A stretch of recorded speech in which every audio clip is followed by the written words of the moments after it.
para iniciar os trabalhos, eu gostaria de apresentar, então, o senhor Luiz Thiago, que é engenheiro ambiental. Ele possui diversas especializações aqui, dentre elas agrimensura, geoprocessamento, gestão ambiental em municípios, engenharia de segurança do trabalho, tem mestrado em energia na agricultura pela UniOeste e atualmente é engenheiro ambiental do Centro Internacional de Energias Renováveis Biogás, CIBiogás. Ele trabalha na elaboração de projetos, gestão de plantas em operação. Ele já atuou no Parque Tecnológico de Itaipu como gerente de desenvolvimento tecnológico, coordenou já curso tecnológico, atualização em energias do biogás, na Agência de Desenvolvimento Regional Extremo Oeste do Paraná, na elaboração de planos municipais, e, enfim, uma vasta experiência dentro da sua linha de trabalho, e todos esses projetos relacionados ao planejamento urbano, rural, geoprocessamento, gestão de recursos hídricos e gerenciamento de resíduos sólidos. Então, Luiz Thiago, por favor, faça uso da palavra.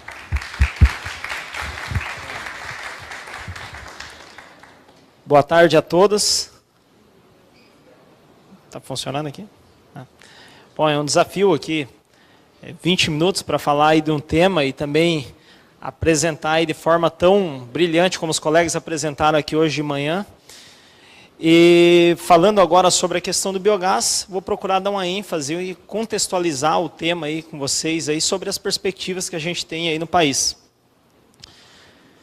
Então, na realidade, crescimento populacional e demanda de energia. Então, enfim, nós não temos como viver sem a energia. Ela está inerente a todos os processos da sociedade, desde as nossas necessidades básicas, enfim, a lazer, trabalho, tudo está associado à energia que é utilizada nesse processo. E o que a gente analisa nesse contexto, crescimento populacional, que em 1990 você tinha lá uma população em torno de 1 milhão de pessoas do mundo, não tinham alimentos, sofriam com a falta de alimentos, e em 2015 a gente chegou, esse número está em 795 milhões de pessoas que ainda sofrem com a falta de alimentos. Ou seja, a gente ainda tem uma perspectiva aí de até, provavelmente esse século, a população ainda continua em crescimento, não vai estabilizar ainda nesse século. E nós nos deparamos com a situação que cada vez mais é necessário produzir alimentos e produzir energia para que você consiga atender as necessidades da população. E nesse contexto, a gente se depara com a situação que é a revolução energética. O que seria essa revolução energética? Na realidade, hoje pela manhã, o professor Donato, da UFRJ, fez um comentário assim, brilhante, ele fez uma analogia extremamente interessante, quando ele compara o que representa o biodiesel. Fez a analogia que hoje a produção de biodiesel seria equivalente a gente ter todo aqui o estado do Sergipe, todo o estado do Sergipe plantado com a plantação de dendê, né? E isso chama muita atenção. E ainda uma outra fala interessante do professor é que a produção de biodiesel, a utilização do biodiesel hoje já está competitiva com o diesel convencional de origem fóssil. Isso remonta a uma situação, quando a gente analisa o passado, e que percebe que nenhuma fonte de energia ela passou por uma transição de mudança na matriz por conta do esgotamento físico, mas sim do surgimento de uma fonte que ela fosse mais competitiva, tivesse um menor custo e boa qualidade. Então, na verdade, é isso que acontece. Então, o que está, na verdade, a pauta que a gente deve abordar de forma mais profunda não é o fim até quando nós teremos a disponibilidade dos combustíveis fósseis, mas como nós vamos fazer essa transição e ampliar aí o percentual de energia renovável dentro da matriz energética. E partindo desse princípio, não tem como a gente pensar, dissociar nos dias de hoje um empreendimento, a concepção de uma construção, sem desde o início você pensar no reaproveitamento de água, no reuso de água, em ter, aqui como foi citado no primeiro dia, uma construção de um hotel novo, ou painel fotovoltaico, enfim, para produzir energia, para estar utilizando na unidade. Então, esse pensamento ele deve ser integrado, não tem como você dissociar essa necessidade de todas as relações que envolvem a questão das energias nesse momento. E no que tange ao biogás, aí a discussão ainda vai mais a fundo ainda, porque a gente se depara com uma outra situação. Especificamente no caso do Brasil, que diferente de outros países, como assim é muito comum na Europa, eles trabalham com a produção de biogás a partir de biomassa plantada. E aqui nós temos uma grande quantidade de resíduos, até por conta da nossa da agropecuária, enfim, tem vários sistemas produtivos que geram uma série de resíduos, matéria orgânica que pode ser aproveitado na geração do biogás. E nesse contexto, a gente se depara com a situação, à medida em que aumenta a população, a densidade demográfica, enfim, a urbanização, você se depara com grandes estações de tratamento de esgoto, que embora não tenha um grande potencial de produção de biogás por conta do esgoto doméstico ser muito diluído, ela, em grande escala, se torna viável. Outra situação, resíduos agrícolas. Então, a gente tem também uma grande quantidade de resíduos agrícolas no país. O Brasil aí é um dos maiores exportadores, está entre os maiores exportadores de grãos do mundo. A pecuária, não tem como a gente hoje também, o Brasil é o segundo ou terceiro, agora não me recordo, o maior exportador de suínos do mundo, e de aves também é o segundo ou terceiro, está mais ou menos nessa posição, agora não me recordo muito bem. E nós temos a questão dos resíduos sólidos urbanos, que até no horário do almoço a gente comentou que, na realidade, os lixões, eles nunca foi legalizado lixão. O que aconteceu é que a lei ela veio, e o decreto, enfim, da parte de resíduos sólidos urbanos, para regulamentar e dar as diretrizes e prazos para que os municípios se adequassem e trabalhassem com colocassem aterros sanitários. Agora, partindo desse princípio que a população aumenta a urbanização, aumenta a quantidade de resíduos, não tem como a gente continuar pensando de forma dispersa, construir aterros sanitários de forma convencional, principalmente nos grandes centros urbanos, onde você tem a possibilidade de fazer um tratamento anaeróbio, um tratamento mecânico-biológico, que você pode estar aproveitando o resíduo orgânico, que é uma média geral a nível de país, em torno de 50% do resíduo, ele é orgânico, que pode ser utilizado na produção de biogás, fazendo uma reciclagem faz a triagem da parte que é reciclável, enfim, e você consegue dar valor, valorar o lixo, enfim, e ainda assim você vai estar, além de todos esses contextos, você vai estar reduzindo a área que você precisaria para estar depositando, colocando o lixo na disposição final. E quando a gente pensa em potencial, em termos de mercado, o que representa o biogás? Recentemente, isso aqui é um dado da EPE, um dado recente, demonstra os potenciais de produção de biogás no Brasil. Na verdade, aqui biometano.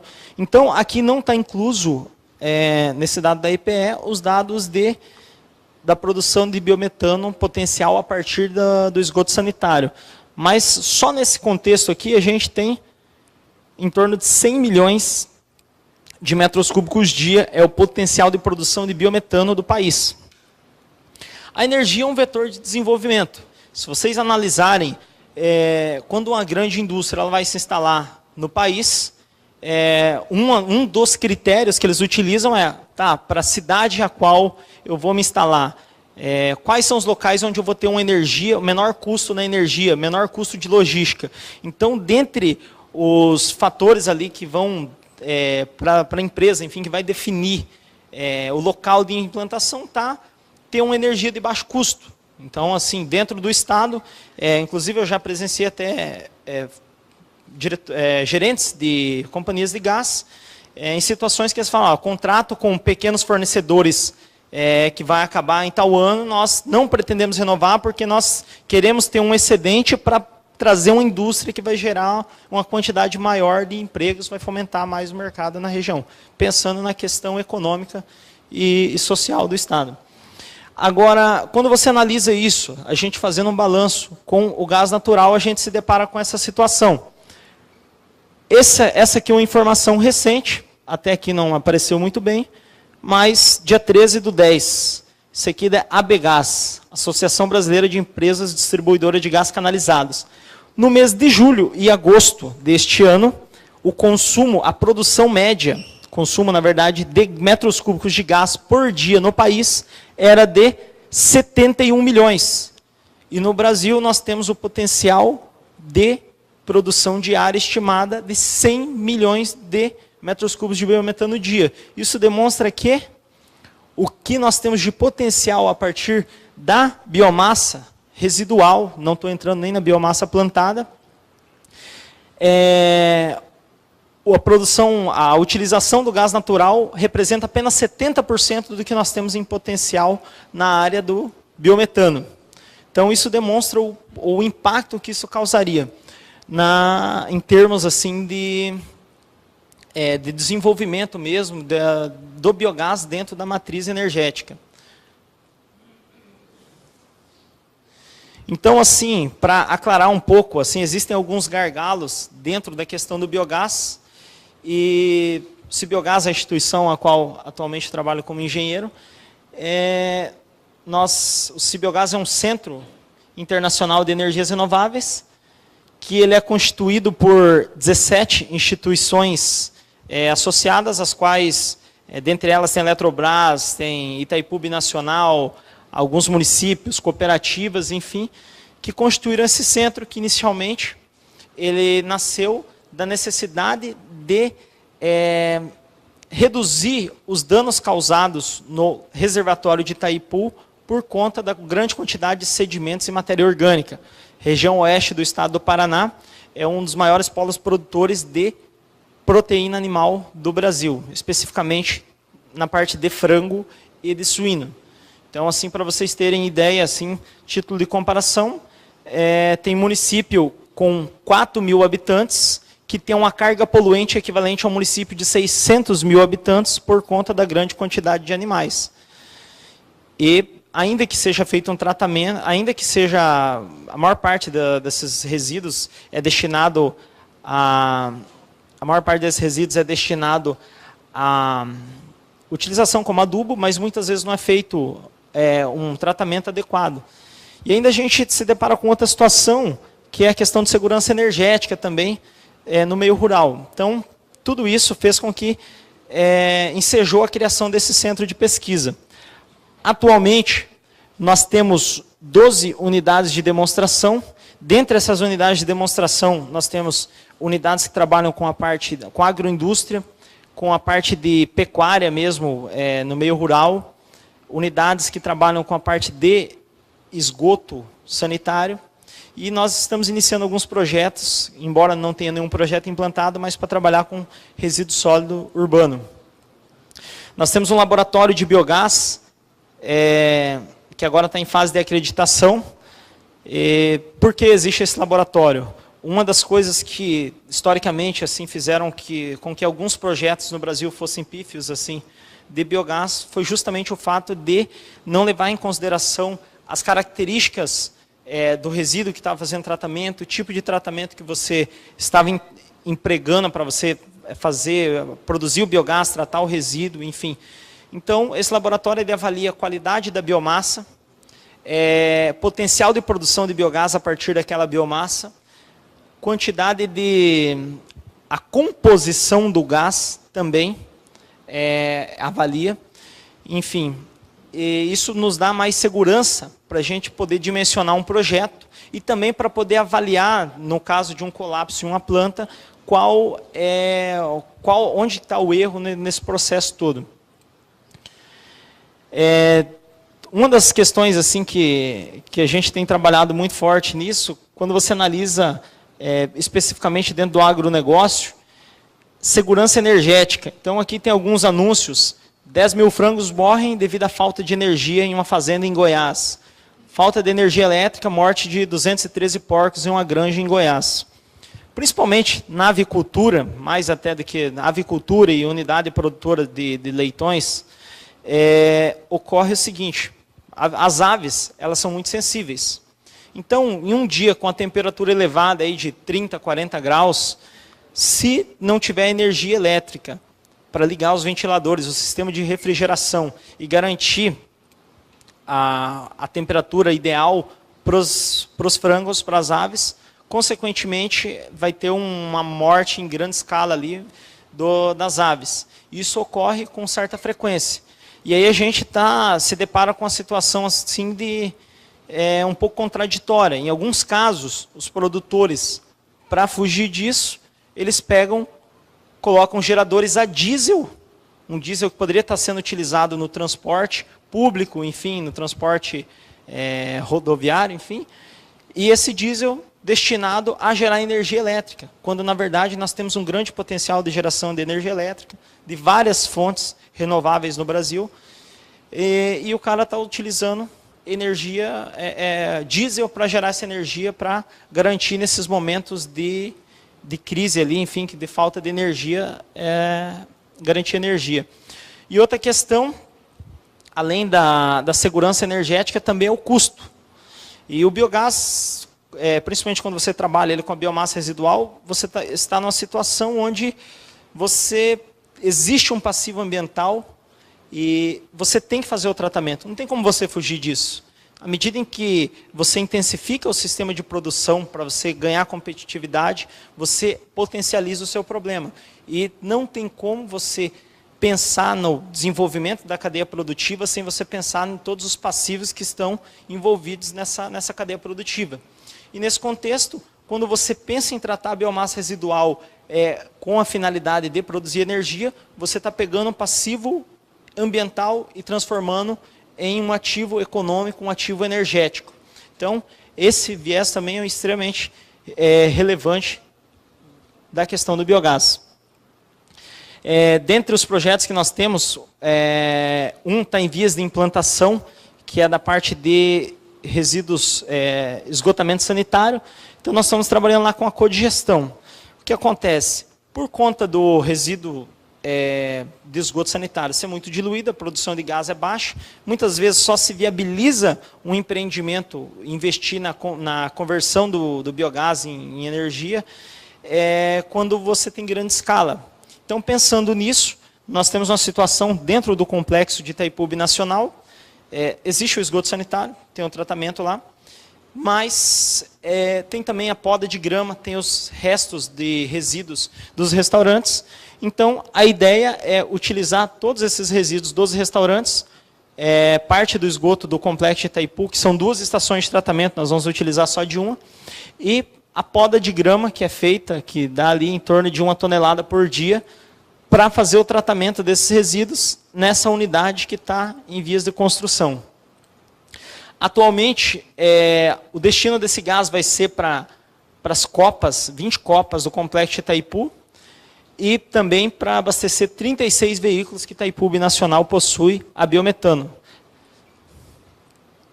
Então, atualmente, esse projeto de mobilidade da Itaipu, o gás que é utilizado é proveniente de uma granja que trabalha com aves de postura, com aves de postura e também com frango, com aves de postura e com bovinos.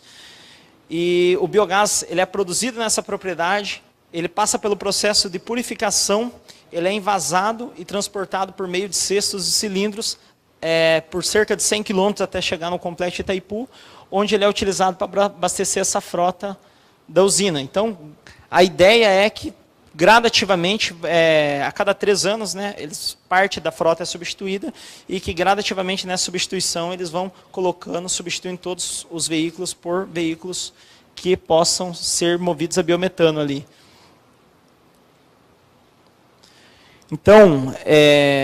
basicamente, assim, esse é um tema geral. E agora, assim, apenas para frisar, assim, pensando na questão de todos os potenciais de mercado, digo a vocês, hoje assim, a gente tem uma dificuldade, principalmente aí na parte de marco regulatório.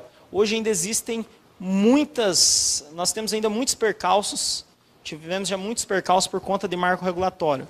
A parte de segurança, por exemplo, nós utilizamos as leis, as normas que são específicas para gás natural, porque não existe norma específica para biogás.